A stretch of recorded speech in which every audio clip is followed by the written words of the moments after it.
नमस्ते दोस्तों प्रस्तुत है जेवी उपन्यास का चौथा प्रकरण माया की भंवर में। कान्जी के मचान पर कान्जी, हीरा और भगत जी तीनों बैठे थे। हीरा मक्का के भुट्टे भून रहा था।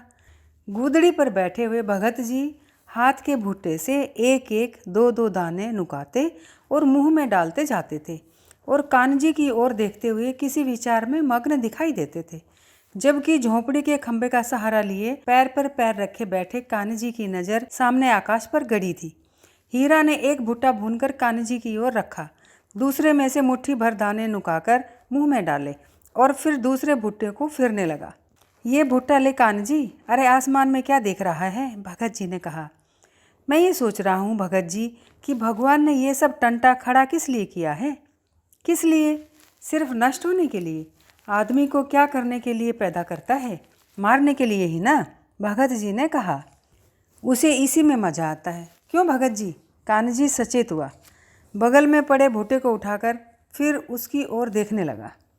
लेकिन आजकल तुझ पर यह वैराग्य कहाँ से सवार हुआ है? कहकर हीरा ने दानों की दूसरी मुट्ठी मुंह में डाली। जैसे हीरा की बात ही न सुनी हो ऐसे कान्जी कुछ देर बाद बोला, ये सब माया ही है। क्यों भगत जी? माया न हो तो आदमी जिए ही क्यों? कहकर भगत जी सजग हुए। लेकिन गीता में तो भगवान ने माया से विलग रहने के लिए कहा है भगत जी। यह भी माया है भाई, कहकर भगत जी कुछ हंसे। कान्जी ने भगत जी की ओर दयनीय दृष्टि से देखा। कहा, नहीं भगत जी, ऐसे उड़ाओगे तो काम नहीं चलेगा। ठीक जवाब दो। ठीक जवाब तो मुझसे नहीं आता। तू भी गीता पढ़ता है और मैं भी पढ़ता हूँ। जो तेरी समझ में आए सो तेरा और जो मेरी समझ में आए सो मेरा। और उस हीरा की समझ में जो कुछ भी ना आता तो इसके लिए कुछ भी नहीं है। क्यों हीरा? कहकर भगत जी फिर हंसने लगे। हीरा ने भगत जी के लिए हुंकारा न भरकर उसकी ओर क्रोधपूर्ण दृष्टि से देखते हुए कहा, अगर सच पूछो तो भगत जी, इस कान्जी को तुम्ही ने बिगाड़ा है। तुम्ही ने इसे पढ़ाया और अभी अभी है जो गीता बाँचने लगा है सो भी तुम्हारे ही कारण। लेकिन जब ये मुझसे पढ़ता था तब तो सदैवंत सावलिंगा और गजरा मारू बाँचने भर को पढ़ा था। गजरा मारू गुजराती लोक प्रेम कथाएं। उस वक्त मुझे क्या पता था कि ये गीता की माया में पड़ जाएगा। कहकर भुट्टे की छल्ली बाहर फेंकते हुए बोले, लाओ एक आध नरम देखकर हो तो, नहीं तो चलें। हीरा ने एक भुट्टा भगत जी को दिया और दूसरा कान्जी की ओर कर दिया। मेरे पास तो है, तू खा ले, कान्जी ने कहा। अच्छी बात है, कहकर हीरा ने पहले भुट्टे के दाने नुकाकर छल्ली फेंक दी, हाथ के दाने मुंह में डाले और दूसरा भुट्टा लेकर खड़ा होता हुआ बोला, लो उठो भगत जी, तुम दोनों की होड़ करूं तो भीख मांगनी पड़े। चलो चलना हो तो। अरे चल तो रहा हूं, कहकर भगत जी उठे। कान्जी से विदा लेकर दोनों जने नीचे उतरे। अकेले पड़े हुए कान्जी के कान में कौओं की आवाज़ आई। धत तेरे की, साले खा गए न, कहता हुआ कान्जी उठा और बगल में रखी गोफन तथा पत्थर हाथ में लिए सिर डुबाऊ मक्का में होकर जाते हुए हीरा तथा भगत जी के सिर के ऊपर से पत्थर गोले की तरह सनन करता हुआ निकल गया। हीरा बोल उठा, अरे देखना कहीं हमारा सिर न फोड़ देना। इतना ज़्यादा डर लगता था तो सिर को साथ लिए क्यों फिरते हो? घर ही छोड़ आना था ना। कहकर गोफन में दूसरा पत्थर रखता हुआ कान्जी हंसने लगा। रास्ते पर आकर हीरा ने भगत जी से कहा, मुझे लगता है कि यह कान्जी अबेर सबेर साधु हो जाएगा। भगत जी, आजकल उसके रंग ढंग उस सब माया को छोड़ जाने के से लगते हैं। भगत जी हंसे और बोले, इसके विपरीत मुझे और ही भय है हीरा। मुझे तो उल्टा ऐसा लगता है कि ये किसी माया में गहरे से गहरा फंसता चला जा रहा है। नहीं नहीं भगत जी, ऐसा कैसे हो सकता है? कहकर हीरा सोच में पड़ गया। भगत जी न जाने किस माया की बात करते हैं। मुंह नीचा करके चलने वाले विचार मग्न से भगत जी फिर बोले, तुम मान चाहे न मान, पर इसका पैर किसी गड्ढे में पड़ गया है। नहीं भगत जी, ऐसे तो लाख गड्ढे फलांग जाएं तो भी कान्जी को कुछ नहीं होने का। वह खुद सयानों और भूत प्रेतों का मुकाबला करता है। ये क्या तुम नहीं जानते? भगत जी को कुछ हंसी आ गई। मैं जिस गड्ढे की बात करता हूँ वह और ही है हीरा। कहकर जरा रुके और हीरा की ओर देखकर मंद मंद मुस्कुराते हुए बोले, कान्जी का ये दर्द मैं समझ गया हूँ। इसे कोई जीती डाकिन लग गई है। और आगे बढ़ते हुए जैसे तीनों कालों के रहस्य का उद्घाटन करने की कोशिश करते हुए वे बोले, या तो कोई मेहमान बनकर आया हो, या ये खुद किसी दूसरे गांव में गया हो, या फिर राह चलते बनोवा बना हो। कुछ भी हो, पर तू विचार करके देखना हीरा, अगर झूठ निकले तो मेरे मुंह पर थूक देना। हीरा की आंखें जैसे फट से खुल गई। उसे याद आया कि 15 दिन पहले कानजी साबुन लेने गया था। जैसे सारा भेद खुल गया हो। मन ही मन कहने लगा, हो न हो कानजी को उस नाइन की ही माया लगी है। ऐसा न होता तो वह साबुन लेने जाता ही नहीं। जोगीपुरा गए बिना उसे इतनी देर हो ही नहीं सकती थी। एक लंबी सांस लेकर सिर हिलाते हुए हीरा बोला, यदि तुम्हारा कहना सच है तो गजब हो गया भगत जी। परंतु भगत जी ने न तो क्या गजब हो गया जैसा सवाल ही किया और न इस विषय में कुछ पूछा। जैसे कुछ सुना ही न हो ऐसे बोले, तू तो घर ही जा रहा है न, तो ले मैं जरा खेत में चक्कर लगाऊं, कहकर वे दाएं हाथ को मुड़ गए। जैसे कोई पहले पतली पगडंडी से रास्ता दिखाता हुआ लाए और फिर 3 रास्तों के अपरिचित तिराहे पर छोड़कर चलता बने, ऐसे मुंह फाड़े हुए हीरा भगत जी की ओर ताकने लगा। बोला, लेकिन भगत जी तुम पूरी बात तो सुनो, इसका कोई हल तो। भगत जी ठहर गए। हीरा की ओर दया भरी दृष्टि से देखते हुए हंसकर बोले, अरे तू भी क्या आदमी है, वह तो जिसने उलझाया है वही सुलझाएगा, इसमें तू इतना ज़्यादा परेशान क्यों होता है। भगत जी की ओर कदम बढ़ाता हुआ हीरा कहता जा रहा था, लेकिन यह तो किसी के बाप से भी सुलझने लायक नहीं। ज्यों ज्यों सुलझाने की कोशिश होगी त्यों त्यों उल्टा और उलझेगा। तुम पूरी बात तो। हीरा अपनी बात कहना चाहता था, जबकि भगत जी जैसे बात सुनना ही नहीं चाहते हों। ऐसे बीच में बोले, लेकिन पूरी बात सुनकर भी मैं इसमें क्या कर सकता हूँ, और तू भी क्या कर सकता है। इसे तो वह स्वयं ही सुलझा लेगा। बिना किसी तरह की चिंता किए तू अपने घर जा और किसी काम में लग, कहकर भगत जी फिर चलने लगे। हीरा भगत जी की पीठ को देखता रहा। एक बार कानजी के पास जाकर, तूने ये क्या सोचा है कानजी, कहकर झाड़ने का भी विचार आया, लेकिन इतना समय बीतने पर भी उसने मुझसे कोई बात तक नहीं की। इस भावना से जाने दो, फोड़ेगा अपना कर्म, यूं बड़बड़ाता हुआ अपने घर चला गया। लेकिन कानजी ने हीरा से जो बात नहीं की उसका कारण स्पष्ट था। जहाँ कुछ उपाय न हो वहाँ ऐसी पागलपन की बात करके क्यों मूर्ख बना जाए। सोचने को जो कुछ था वह सब तो उसने मन ही मन सोचकर देख लिया था। जीवी के साथ अपना जीवन मिला देने में उसे जाति की भी परवाह न थी। बड़ा भाई घर में हिस्सा न देगा या गांव के लोग गांव में न रहने देंगे, इसकी भी उसे विशेष चिंता न थी। चिंता थी तो बड़े भाई के जीवन की। इसके साथ ही उसे अपनी इस बाढ़ पर आई हुई जवानी का भी ज़्यादा भरोसा नहीं था, और जीवी के प्रति आकर्षण में भी उसे कोरा भ्रम है जैसा भय लगा करता था। परंतु ये भय उसने अपने आप खड़ा किया है, इसकी भी उसे खबर नहीं थी।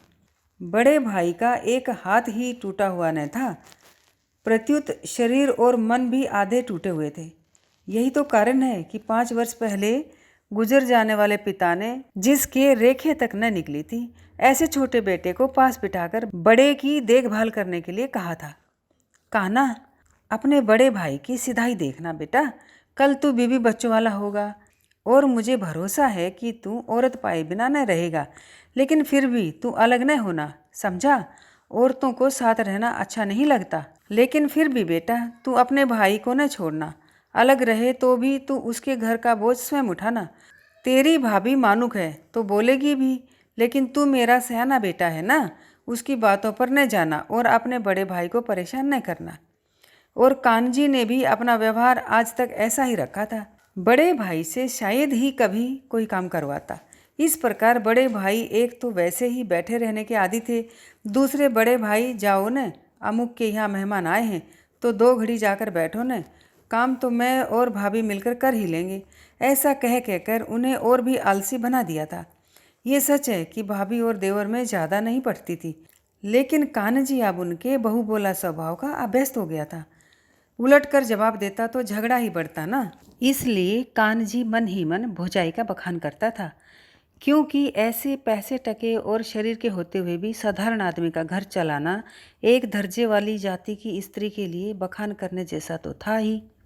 कान्हजी ये जानता था कि यदि उसकी जगह कोई और होती तो शायद घर छोड़कर ही चली गई होती, इसलिए इस प्रकार कलह करने पर भी भाभी का यह सद्गुण कि उसने उसका घर बनाया है उसकी नज़र से बाहर न था।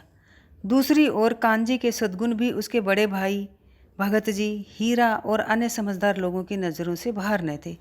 इसी से तो लड़ते झगड़ते लोग अपने जवान लड़कों को कान्जी का उदाहरण देते थे। ये सब सोचकर देखने से हीरा को यह विश्वास हो गया था कि जीवी से कान्जी का मन चाहे जितना लगा हो, पर वह उसे घर में बिठाने का काम नहीं कर सकता। लेकिन दूसरी ओर वह ऐसे नुस्खे की भी खोज में था जिससे कि कान्जी के जीवन में कुछ शांति आवे, और एक रात उसके मन को वह सूझ भी गया। दूसरे दिन सवेरे उसने चाय मचान पर ही रखी, जोर से आवाज़ लगाकर सामने के मचान से कान्जी को बुलाया। 2 ही जने थे। चाय पीते पीते हीरा ने बात छेड़ी, कान्जी, मैं एक बात पूछूं?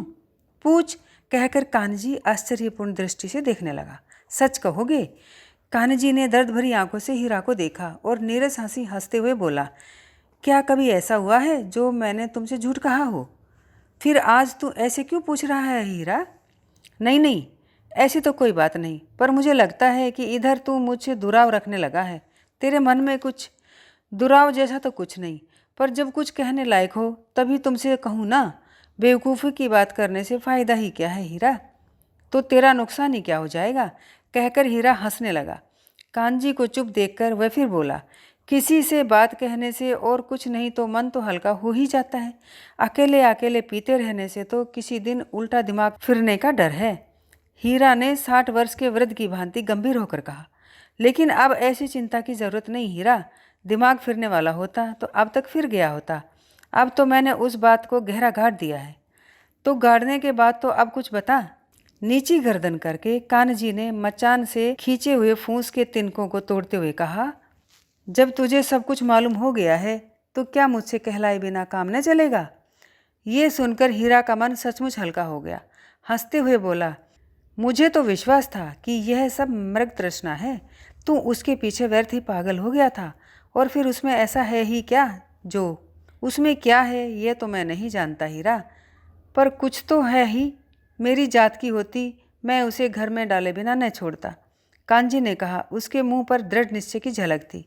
अरे, अगर जात की होती तो फिर बात ही क्या थी, और अभी भी क्या बिगड़ा है? अपनी जात में उससे 1000 गुनी अच्छी मौजूद हैं। तू जिसे कहे उठा लावें। रात में 200-300 रुपया दंड ही भरना पड़ेगा न? चाहे तो चोरी करके ले आएंगे। एक बार तू किसी को पसंद तो कर, सब हो जाएगा। कहता हुआ हीरा सावधान हो गया। क्या पागल हो गया है? कहकर क्षितिज की ओर देखते कान्जी से फिर कहा, वह दूसरी जात की है, उसी से इतना प्यार दिखाती है। अगर जात की होती तो नहीं भाई, मेरे बाप की इज्जत धूल में मिल जाएगी, कहकर कभी की किनारा कर गई होती। जैसे किसी नादान की ओर देख रहा हो, ऐसे कान्जी ने हीरा की ओर देखा और कहा, तब तो तू उसे अभी पहचानता ही नहीं। यद्यपि मेरे और उसके बीच अभी ऐसी कोई बात नहीं हुई है, तो भी मुझे इतना तो भरोसा है, अगर मैं उसे आंधे कुएं में गिरने को कहूँ तो वह हंसते हंसते गिर पड़े। और एक गहरी सांस लेकर आगे कहा, हीरा, भगवान ने रूप से तो सारा संसार भर दिया है, पर वैसा हृदय कहाँ है? सच्चा मोल तो हृदय का ही है पगले। क्या तुझे वह दोहा याद है? मोल बैल को सींगते अश्व कान की कोर, अंके मोल क्यों मनुज को अंदर गहन अथोर। यह बात है हीरा, बैल का मूल्य उसके सींगों से होता है, ऐसे ही घोड़े का मूल्य उसके कान की कोर से होता है, पर मनुष्य का मूल्य तो मूर्ख हृदय देखकर ही आंका जा सकता है, फिर भले ही वह ऊंची जात का हो या नीची जात का।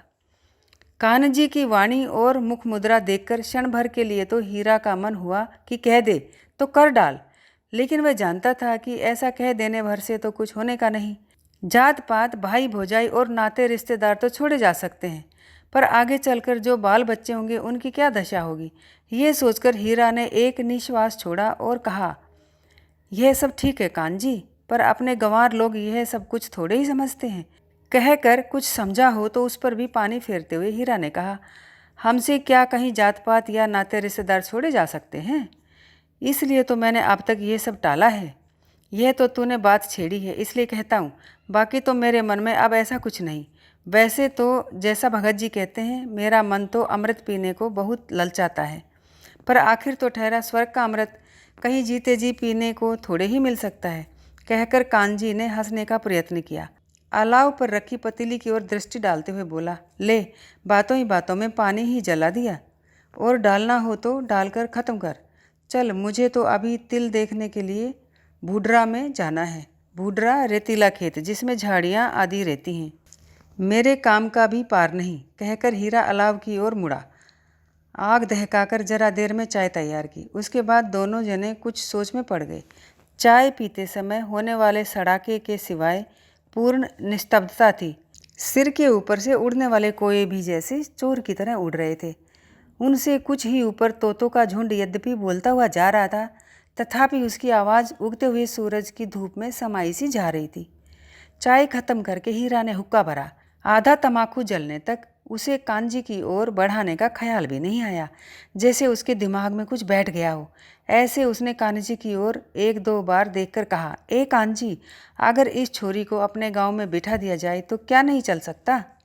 कहाँ? कहते हुए कांजी के मुंह पर खीज और जिज्ञासा दोनों थी।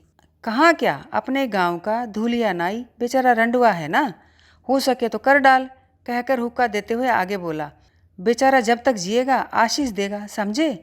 अरे यूँ क्या किसी की छोकरी फालतू है हीरा, तू भी क्या बात करता है, कहकर कांजी हंसा।